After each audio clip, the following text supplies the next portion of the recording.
Et bonjour, on se retrouve pour un tuto un peu plus complet sur l'utilisation de Trello, donc qui est un outil gratuit pour s'organiser dans son travail. Donc moi je l'utilise depuis un petit moment, je trouve ça vraiment super pratique. Ça me sert à la fois d'organiseur, de bloc-notes, je note toutes mes idées pour être sûr de ne pas les oublier. Et ça me sert aussi pour la conduite de projet, ça me sert pour suivre mes élèves, mes prospects, mes équipes, c'est vraiment super complet une fois qu'on a appris à le maîtriser. Donc je vais vous montrer un petit peu comment je m'en suis servi moi jusque-là. Il y a plein de façons de l'utiliser. Je vous montre un petit peu moi ce que j'en ai fait. Donc là, par exemple, si on va voir les élèves d'une des formations que j'ai créées avec mes partenaires d'affaires, vous voyez que là, j'ai créé un tableau en attente de coaching, un coaching programmé, un coaching, le suivi de mes coachings. Et donc, en fait, ce qui est super pratique, c'est que là, par exemple, si cette personne prend rendez-vous pour son coaching, ben, je vais pouvoir le déplacer. C'est-à-dire que je vais cliquer ici sur déplacer et je vais le mettre dans la liste coaching programmé. Vous voyez, donc j'ai pas besoin de le supprimer d'un côté et de le recréer de l'autre côté. On peut passer facilement d'une carte à l'autre sans problème. On va aller voir un petit peu ce qui se fait de, de plus, de plus concret, de plus construit peut-être, notamment sur la conduite de projet. Donc ça, c'est un modèle que vous avez, que vous pouvez réutiliser gratuitement, c'est les modèles de Trello. Donc vous voyez ici, on a une case projet ressources, sujet de la prochaine réunion, affaires en cours bloqué. Donc là, c'est pareil, donc vous pouvez utiliser des codes couleurs. Dans ces codes couleurs, vous pouvez aussi mettre des noms et basculer donc les choses qui sont à faire par exemple, vous pouvez quand vous avez commencé à les faire, les basculer dans la case en cours, une fois que c'est fait, vous pouvez les basculer dans la case déjà fait par exemple. C'est un exemple parmi d'autres.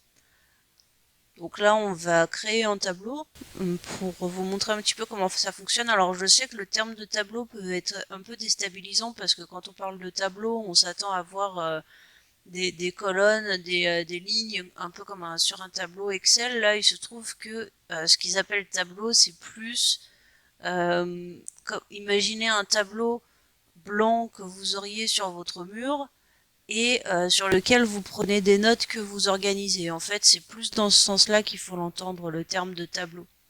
Donc quand vous cliquez sur créer un tableau, vous allez donner un nom à votre tableau. Donc là, pour l'exemple, on va mettre formation passe gagnant. Voilà. Vous pouvez choisir l'arrière-plan, donc c'est du détail, mais bon, comme vous travaillez dessus, ça peut être sympa d'avoir quelque chose qui vous ressemble. Là, allez, on va prendre celui-là au hasard. Vous pouvez aussi créer une équipe sur Trello, c'est-à-dire que vous pouvez donner l'accès de votre tableau à d'autres personnes. Voilà, vous pouvez le mettre en public ou alors vous pouvez ajouter simplement les personnes avec lesquelles vous travaillez, ce qui peut être vraiment pratique. Tac, vous pouvez commencer par un modèle, donc comme je vous ai montré avant pour la conduite de projet par exemple, vous aurez un tableau qui est déjà préconçu et que vous n'avez plus qu'à compléter, ou alors vous pouvez créer un tableau vierge. Donc c'est ce qu'on va faire pour l'exemple. Voilà, donc vous voyez qu'on a là un arrière-plan qu'on peut changer le fond d'écran. On peut ajouter une description, on peut faire une recherche si on a beaucoup de cartes qui ont été créées, beaucoup de listes qui ont été créées, on peut en faire une recherche. Je vous laisserai découvrir un petit peu toutes les options, mais c'est quand même relativement complet. Donc quand vous avez un tableau vierge comme ça, vous allez pouvoir créer votre première liste, votre première liste de choses à faire. Par exemple, ça va être les vidéos à visionner pour le pass marketing gagnant, admettons.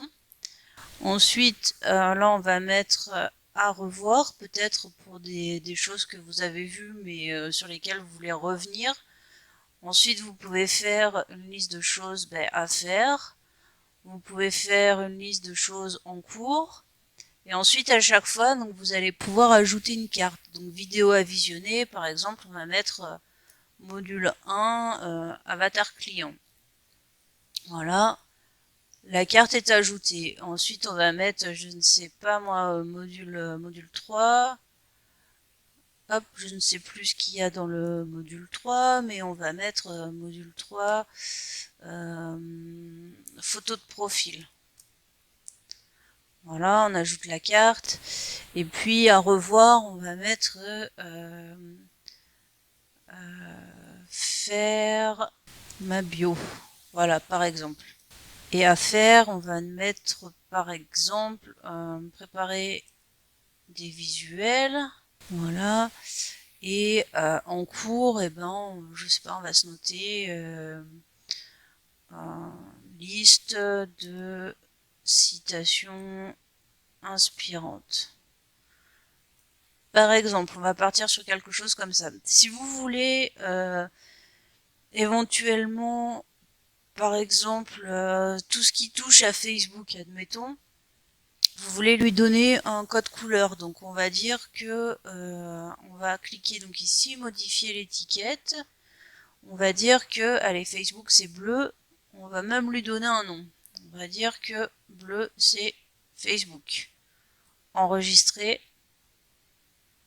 et enregistrer. Hop, donc vous voyez que là, on lui a mis une étiquette Facebook, donc on sait que là, vers ma bio, ça vous rapporte au thème de Facebook.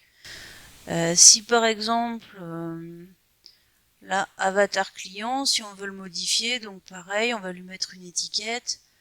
On va dire que on va le mettre en orange. Et orange, par exemple, on va dire que c'est marketing. Voilà, parce que ça va vous servir du coup sur tous les aspects de votre marketing, de votre MLM. Voilà, et on peut fermer. Et donc là, on va pouvoir remettre Facebook, puisque la photo de profil c'est pour Facebook. Hop, on le met en bleu. Et voilà. Donc comme ça, vous pouvez très facilement vous organiser. Une fois que votre photo de profil, vous avez visionné la vidéo, admettons, vous cliquez dessus, vous avez bien regardé la vidéo, vous êtes prêt à faire votre photo.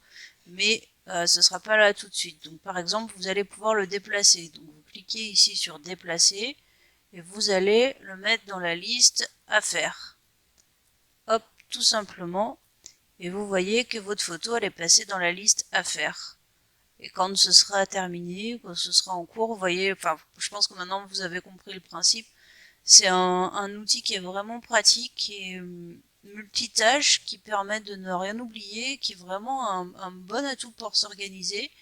Et du coup, vous pouvez utiliser en plus en équipe, donc c'est très sympa. Je vous conseille de prendre le temps de l'apprivoiser. C'est pas forcément le plus intuitif du départ, mais une fois qu'on l'a pris en main, je vous assure que c'est vraiment possible de gagner du temps et de gagner en efficacité avec cet outil-là. Voilà, j'espère que le tuto vous a plu. Si vous avez des questions, n'hésitez pas à les poser et on se retrouve bientôt pour un nouveau tuto.